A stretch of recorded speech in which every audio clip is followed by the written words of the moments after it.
नमस्कार. कथा या चॅनलवरती आपल्या सर्वांचे मनपूर्वक स्वागत. सध्या आपण श्री ब्रह्मचैतन्य गोंदावलेकर महाराज चैतन्योपासना गोंदावले यांची प्रवचने ऐकत आहोत. ही प्रवचने ऐकायला अतिशय सुमधुर आणि रामनामाची गोडी लावणारी तर आहेतच, शिवाय रामनाम कसे घ्यावे, ते घेतल्याने आपल्या आयुष्यामध्ये काय फरक होतो, यापासून ते अगदी रामनामाची महिमा इथंपर्यंत आपल्याला सर्व समजावून सांगितले आहे. आपल्याला जर या कथा चॅनलवरच्या कथा, संत साहित्य ऐकायला आवडत असेल तर या चॅनलला नक्की सबस्क्राईब करा आणि शेअर करा.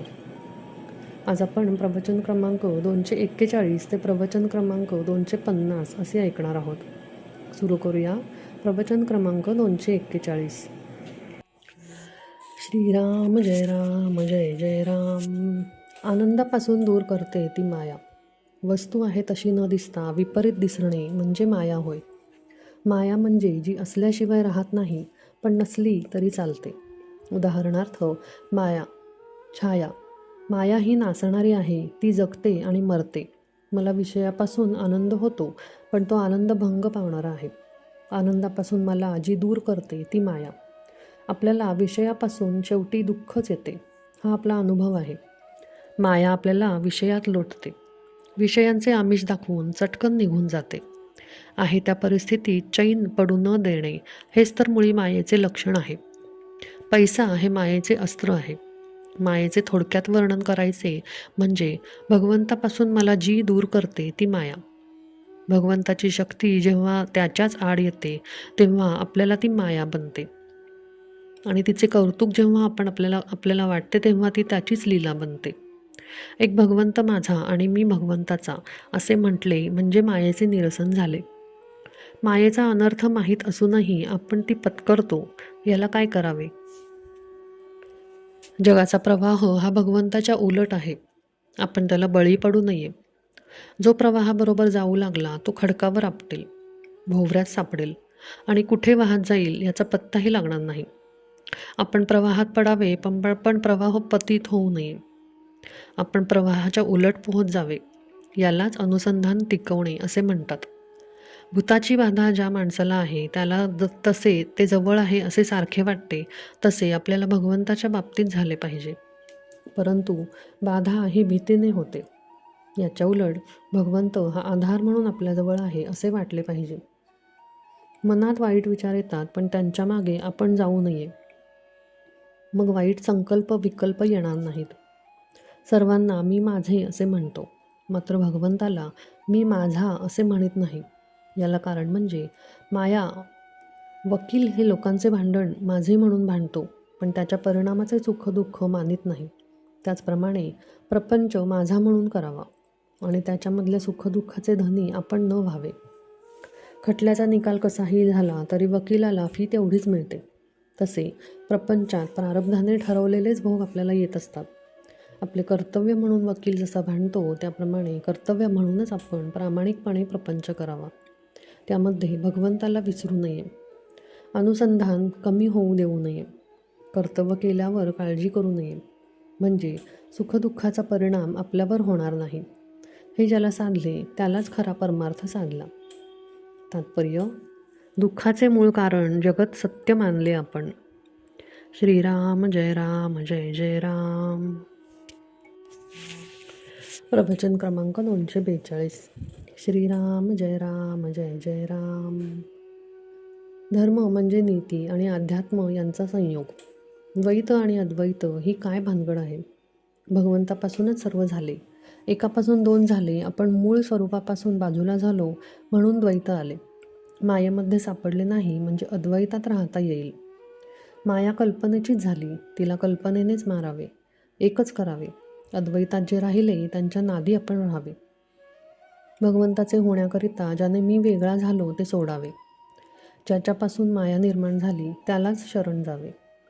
माया तरी भगवंतामुळेच झाली. जो भगवंताचा होतो त्याला माया नाही बाधत.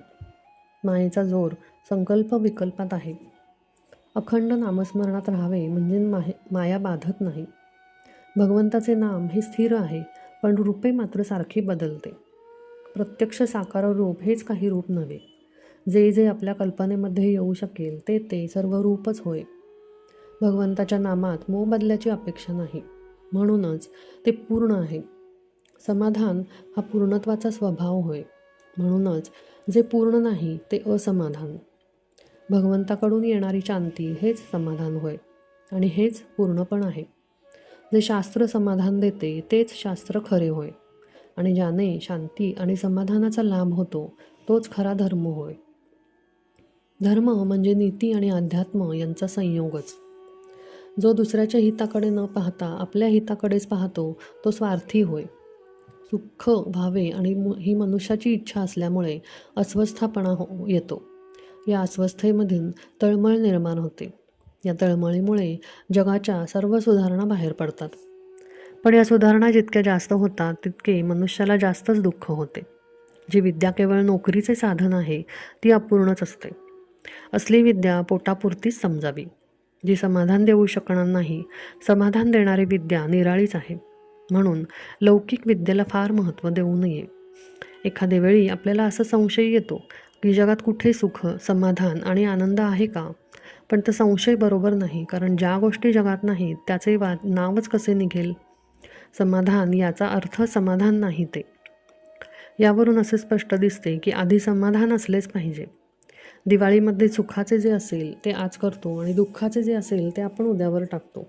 याचा अर्थ असा की आपली काळजी नाहीशी झालेली नसूनही आपण आजचा दिवस चांगला म्हणजे काळजी विरहित घालवतो. उद्या पुन्हा काळजी आहेच, पण जो भगवंताचे स्मरण ठेवील त्याला काळजी केव्हाच नसते. तात्पर्य, ज्याची प्रत्येक कृती रामाच्या स्मरणात होते तोच खरा रामराज्यात राहतो. श्रीराम जय राम जय जय राम. प्रवचन क्रमांक 243. श्रीराम जय राम जय जय राम. समाधानाचे स्थान एका रामा वाचून नाही जाण. विषयी गुंतले सर्वजण, चित्त मन केले तेथे अर्पण. येथे कोणास न येई समाधान, पावे सुख दुःख समसमान. विषयाचा केला कंटाळा, परी मनावर बसला त्याचाच थारा. पैका हाती खेळवला, त्याने हात काळा झाला. हा दोष नाही पैक्याला, आपण त्याला सत्य मानला. एका मानापोटी दुःखाचे मूळ, हे जाणती सर्व सफळ. वैभव संपत्तीचा सहवास, हाच दुःखास कारण खास. व्यवहाराच्या चालीने चालावे, वेळ प्रसंग पाहून वर्तावे.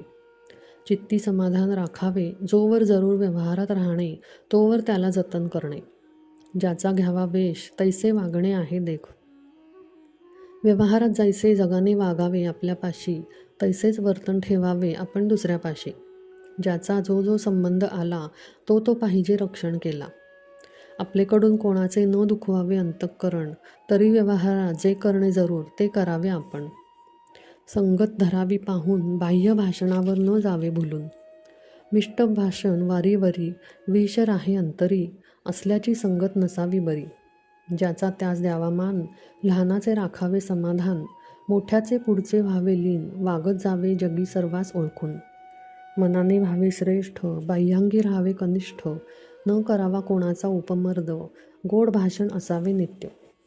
आळसाला न द्यावा थारा, सगळ्या जीवनाचा घात ज्याने केला. पराधीनता अत्यंत कठीण हे खरे असे, पण त्याच्याशिवाय जगतात कोणी नसे.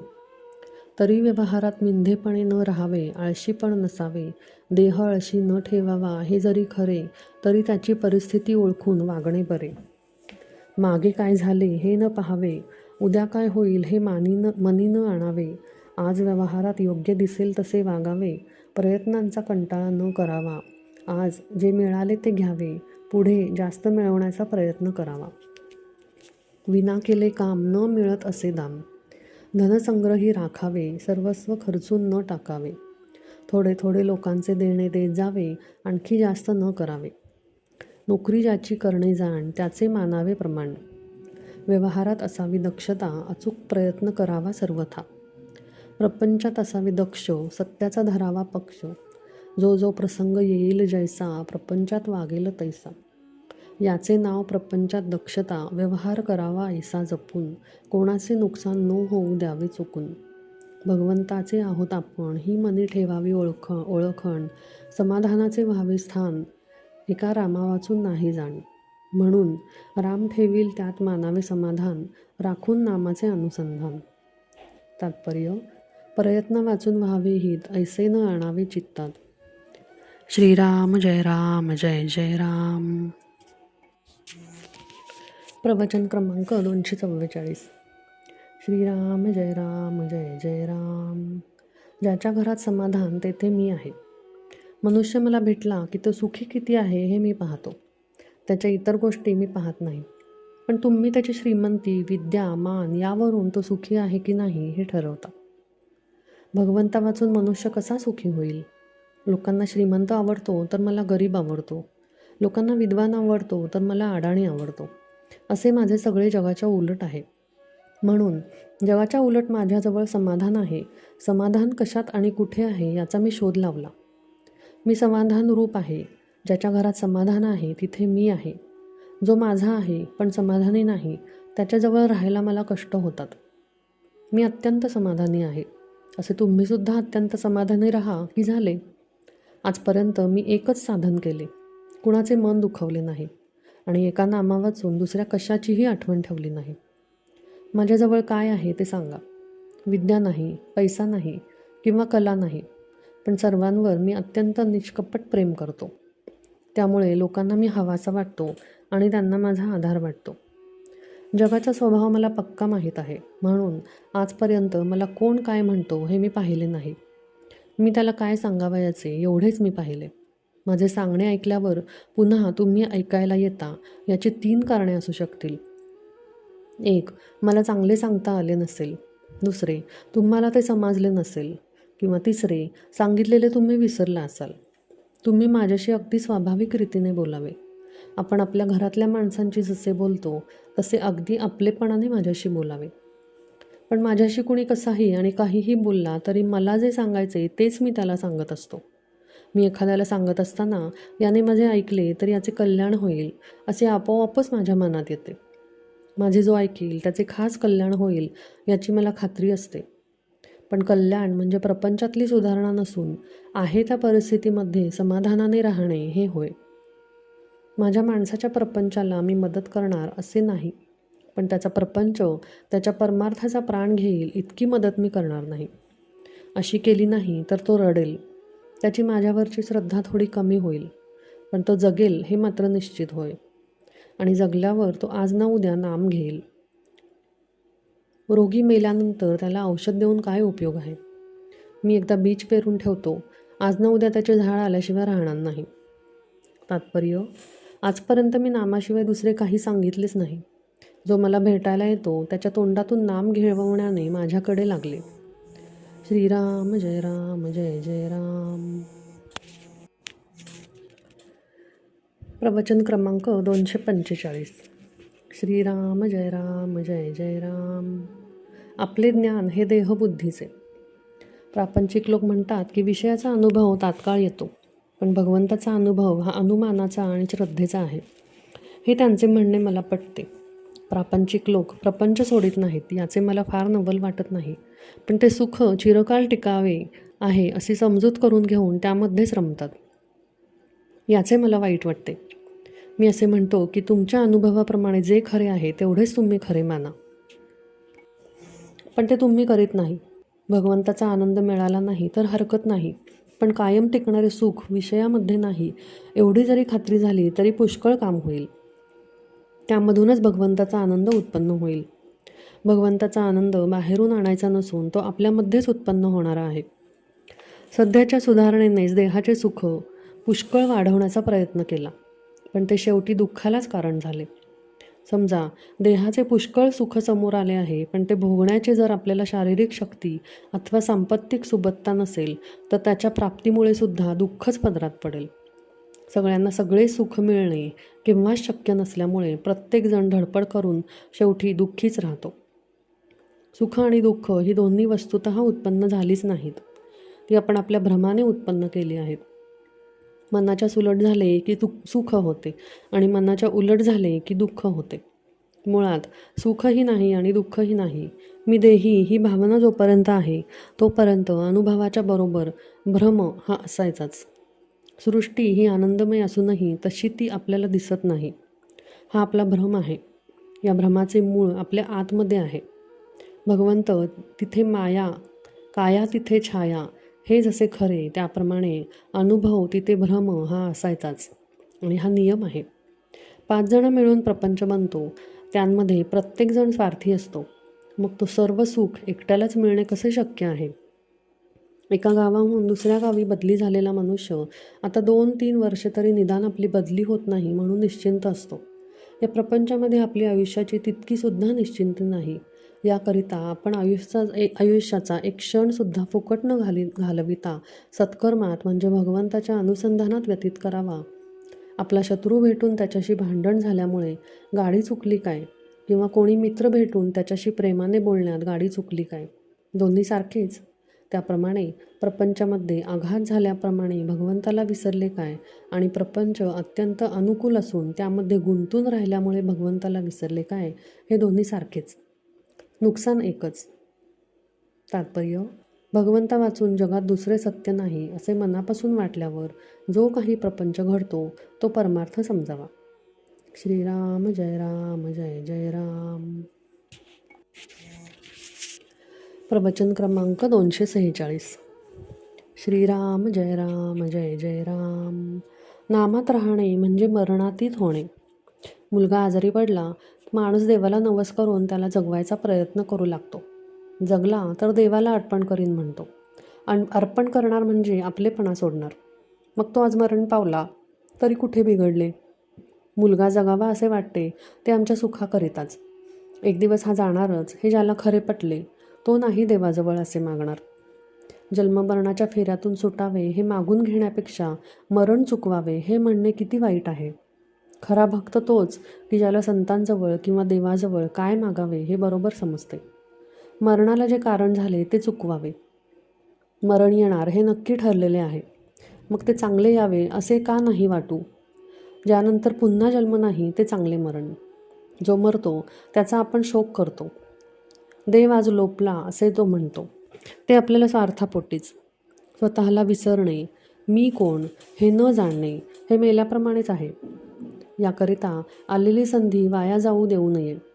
बुद्धी जोवर स्थिर आहे तोवर कार्य साधून घ्यावे. आजची बुद्धी उद्याला टिकत नाही असे आपले चालले आहे. संकल्प विकल्पांनी आपण बेजार होतो. तेव्हा ज्या वासनेत आपला जन्म होतो ती वासनाच भगवंताच्या नामाने मारून टाकावी. नामात राहणे म्हणजेच वासना मारणे, म्हणजेच मरणातीत होणे. भगवंताचे होऊन राहणे याला मरण टाळण्याचा खरा उपाय आहे. काळाचाही जो काळ त्याला ओळखल्यावर मरणाची भीती कसली? ज्ञानी नाही मरणाची काळजी करीत.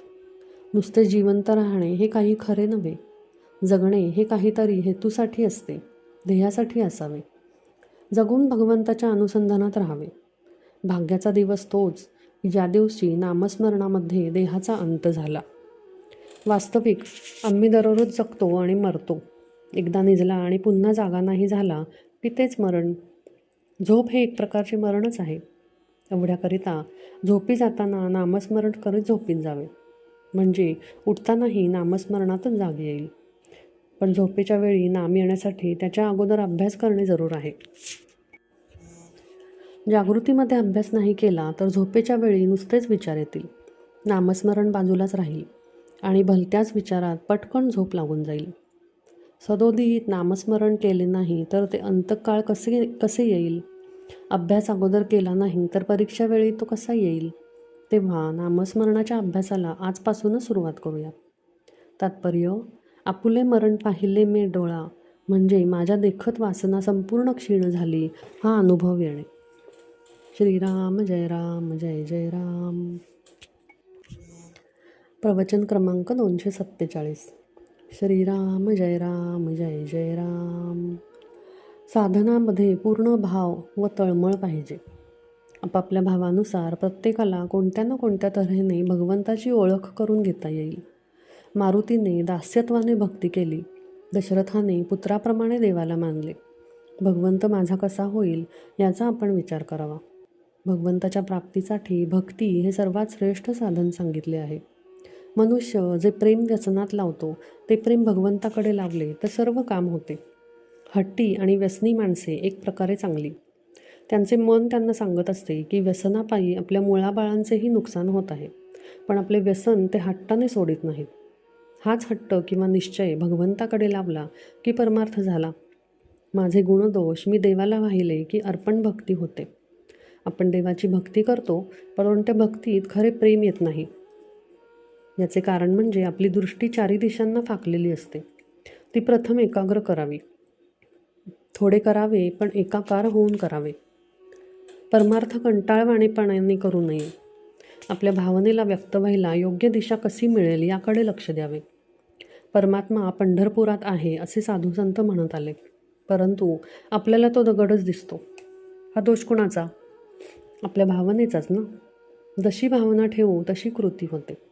भगवंताजवळ आपला पूर्ण भाव ठेवावा. दिवा थोडा बाजूला झाला की वाट चुकते, म्हणून सतत भगवंताकडे नजर ठेवून वागावे. साधनांमध्ये सतत जोर द्यावा. तालासुर वाचून प्रेम येत नाही असे थोडेच आहे. मी ज्याच्यामुळे भजन म्हणतो तो ते ऐकतो या समजुतीने म्हटले म्हणजे झाले. भगवंताचाच मी आहे असे समजून घ्यावे. त्याची कृपा केव्हा होईल ही तळमळ बाळगावी. आणि मी जे करतो ते मनापासून करतो की नाही हे पाहावे. झाल्या गेल्याचे दुःख करू नका, उद्याची काळजी करू नका आणि आजचे अनुसंधानही चुकवू नका. भगवंत साक्षात पुढे उभा आहे असे समजून नामस्मरण करावे. प्रत्येक नामात भगवंत करता असे म्हणावे, म्हणजे अभिमान वाट अडवणार नाही. लाभहानीचे सुखदुःख न वाटणे ही खरी भक्तीची प्रगती होय. देहाच्या कर्तव्याच्या मर्यादा सांभाळून विषयातली वृत्ती भगवंताकडे लावणे हेच खरे सीमोल्लंघन होय. जो अत्यंत अकुंचित आणि स्वार्थी आहे, तसेच जो माझ्या सुखाकरिता सर्व जग आहे ही बुद्धी ठेवतो, तो मनुष्य अभिमानी समजावा. मनुष्य जितका स्वार्थी तितका तो पराधीन असतो. 5 जणांपासून सुख मिळवण्याचा मार्ग म्हणजे प्रपंच आणि एकमेकांपासून सुख मिळवण्याचा मार्ग म्हणजे परमार्थ. तात्पर्य, भगवंत आहे या भावनेपासून साधकाने सुरुवात करावी आणि भगवंत आहेच या भावनेमध्ये समाप्ती करावी. श्रीराम जय राम जय जय राम. प्रवचन क्रमांक 248. श्रीराम जय राम जय जय राम. अभिमान रहित राहिल्याशिवाय भक्ती करता येत नाही. बाह्य जगाचे अपघात आपल्यावर होतात, त्यामुळे आपली जी प्रतिक्रिया होते, मग ती सुखाची, दुःखाची, अभिमानाची, कामाची, लोभाची, कसलीही असो, तिचे नाव वृत्ती. ही वृत्ती स्थिर ठेवणे हा खरा परमार्थ. परमात्म्याकडे वृत्ती वळवणे म्हणजे भक्ती करणे होय. भगवंताच्या भक्तीने विषय बेमालूम नाहीसा होतो. भक्ती ही अत्यंत स्वाभाविक आहे. ती प्रत्येकाला हवीच असते, कारण भक्ती म्हणजे आवड आणि कसल्या तरी आवडीशिवाय मनुष्य सापडणार नाही. मात्र अभिमानरहित राहिल्याशिवाय भक्ती करता येणार नाही आणि भक्तीविणे भगवंत नाहीच प्राप्त होणार. भगवंताचे प्रेम भगवंता वाचून इतर कुणाला देता येत नाही, तोच ते देऊ शकतो. भक्त आणि भगवंत हे दोन नाहीतच. म्हणून भगवंत हा जसा सर्व ठिकाणी आहे तसा भक्तही सर्व ठिकाणी असतो. भक्त भगवंतमय होतो म्हणून त्याला सर्व जगतात आनंद दिसतो. मी नाही आणि तू म्हणजे भगवंत आहेस किंवा मी तोच म्हणजे भगवंत आहे असे जाणणे आणि तसेच कृतीत घडणे हे परमार्थाच्या तत्त्वज्ञानाचे सर्व सार आहे. आणि हे साधायला भगवंताचे अनुसंधान हेच मुख्य साधन आहे. आज आपल्याला भगवंत पाहायचा असेल तर त्याला एकच उपाय आहे, भगवंताच्या नामात राहावे. नामाशिवाय दुसरा चांगला मार्ग नाही. वाहत आलेले नाले तिच्यात मिसळले तरी गंगामाईचे पवित्रपण जसे कायम राहते, त्याचप्रमाणे आमचा प्रपंच कितीही गढूळ असला तरी भगवंताची आठवण त्यात ठेवली तर त्याचे गढूळपण मग कुठून राहील. भगवंताचे स्मरण तर सर्व तीर्थांचा राजा आहे. नामस्मरणाशिवाय दुसरा मार्ग नाही. भगवंताच्या विस्मरणाला जे कारण होते ते टाकणे किंवा सोडणे हे वैराग्य, आणि भगवंताचे स्मरण होईल अशा गोष्टी करणे हा विवेक होय. रामरायाचे अंतःकरण खरोखर कर्तव्याला जितके कठोर आहे तितकेच भक्ताला ते अत्यंत कोवळे आहे. कर्तव्यासाठी त्याने सीतामाईला अरण्यात सोडली तर भक्त प्रेमापोटी त्याने भरताला सांभाळला. माझे सांगणे जितके आचरणात आणाल तेवढेच कामाला येईल. सगळ्यांनी नामस्मरण करा. नामस्मरणासारखा दुसरा कल्याणाचा मार्ग नाही. ते सहज आपल्याजवळ आहे, अत्यंत उपाधिरहित असून कुणावर अवलंबून नाही असे जर काही असेल तर ते भगवंताचे नाम आहे. शुद्ध मनाने आणि शुद्ध अंतःकरणाने जो घेईल त्याचे राम खरेच कल्याण करेल. तात्पर्य: सर्व सृष्टी रामरूप दिसणे हेच भक्तीचे फळ आहे. श्रीराम जय राम, जय जय राम. प्रवचन क्रमांक 249. श्रीराम जय राम, जय जय राम. नाम म्हणजे जादूचा दिवाच. एकदा एक बाई सोवळे नेसून स्वयंपाक करीत होती. बाईचे मूल झोपून उठल्यावर अंथरुणातच आई मला घे म्हणून रडू लागले. आई म्हणाली, बाळा, मी तुला घ्यायला आतुर झाले आहे रे, पण तू कपडे तेवढे काढून ये. परंतु मुलगा कपडे काढायला तयार होईना आणि आई आई म्हणून रडू लागला. तेव्हा शेजारच्या बाईने येऊन मुलाचे कपडे काढले आणि मग आईला मुलाला पोटाशी धरले. आपलेही त्या लहान मुलासारखेच झाले आहे. वासना, विकार, अहंकार इत्यादींचे कपडे न काढताच आपण परमेश्वराला भेटायची इच्छा करतो. मग त्याचीने आपली भेट कशी होणार? परमेश्वर मातेप्रमाणेच अत्यंत प्रेमळ आणि ममताळू आहे. त्याला आपल्या भेटायची अतिशय इच्छा आहे, परंतु जोपर्यंत आपल्या अंगावरचा अपवित्र आवरणे काढून आपण टाकीत नाही, तोपर्यंत परमेश्वर आपल्याला जवळ घेत नाही. संत आपल्याला परमेश्वराकडे जायचा रस्ता सांगतात. ज्या मार्गाने गेलो तर आपल्याला खचितच भगवंताची प्राप्ती होईल. आपण पुराणात वाचलेच असेल की श्रीकृष्णाकडे दुर्योधन आणि अर्जुन गेले असताना श्रीकृष्ण परमात्म्याने सांगितले की ज्याला मी हवा असेल त्याला माझे सैन्य आणि इतर गोष्टी मिळणार नाहीत. हे ऐकून दुर्योधनाने त्याचे सर्व सैन्य मागून घेतले.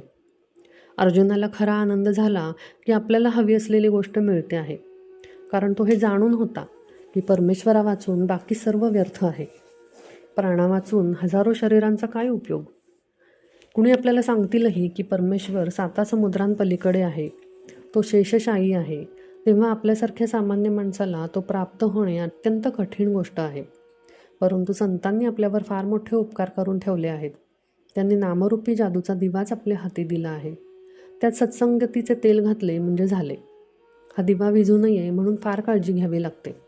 मी त्रिवार सत्य सांगतो, नीतीने वागून जो नामात राहील त्याला नामाचे प्रेम लागल्याशिवाय राहणार नाही. नीती हा सर्वांचा पाया आहे. त्या पायाशिवाय इमारत टिकू शकणार नाही. 3 गोष्टींना अत्यंत जपा. परस्त्री मातेसमान माना, परधन आणि परनिंदा विष्ठेसारखी माना, आणि कशाही परिस्थितीत नामस्मरणाला सोडू नका. तुम्हाला भगवंताचे प्रेम खात्रीने लागेल. तात्पर्य: मुखात नाम ठेवावे आणि सदाचरणाने वागून प्रपंच करावा. श्रीराम जय राम, जय जय राम. प्रवचन क्रमांक 250. श्रीराम जय राम, जय जय राम. राम करता या भावनेने समाधान मिळते. पहाटेची वेळ खरोखरच फार चांगली. यावेळी कोणी मानसपूजा करीत असतील तर फारच उत्तम. दुसरे कोणी यावेळी झोपेत असतील तर आणखी कोणी मनोराज्यही करीत असतील. पहाटेपासून तो रात्रीच्या झोपेपर्यंत, मग तो राजा असो किंवा रंक असो, सर्वांची एकच धडपड चालू असते आणि ती म्हणजे समाधान मिळवायची. प्रत्येकाच्या जीवनाला समाधानाची ओढ लागलेली असते. वास्तविक खरे समाधान हे कशावरही अवलंबून नाही. ते राम करता ही भावना बाळगल्यानेच मिळू शकते. समाधान मिळवायचे एक अत्यंत सोपे साधन सर्व संतांनी स्वतः अनुभव घेऊन आपल्याला सांगितले आहे, आणि ते म्हणजे नामस्मरण. खरी तहान लागली म्हणजे सहजपणे कोणत्याही नदीचे पाणी प्याले तरी तहान भागते. त्याचप्रमाणे खरी तळमळ असली म्हणजे सहजपणे नामस्मरण होऊन समाधानाची प्राप्ती होते. पहाटेच्या वेळी केलेला अभ्यास चांगला होतो असे म्हणतात. तेव्हा या नामस्मरणाच्या अभ्यासाला आपण पहाटेपासूनच सुरुवात करूया. काकड आरती झाली म्हणजे देवाचे स्मरण संपवावे असे नाही, किंवा सारखी काकड आरतीच करावी असेही नाही. भगवंताचे अखंड नामस्मरण आणि भाव पाहिजे. यात सर्व काही आले. मला खात्री आहे तुम्ही आवडीने आणि तळमळीने हा अभ्यास चालू ठेवाल तर राम तुमचे कल्याण हे करीलच.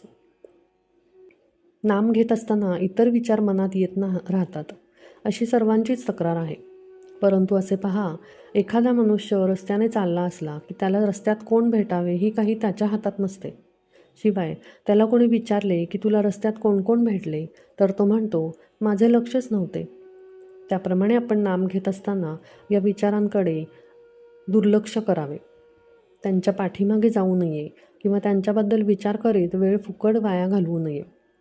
मला विचार विसरला पाहिजे असे म्हणून का त्याचे विस्मरण होणार आहे?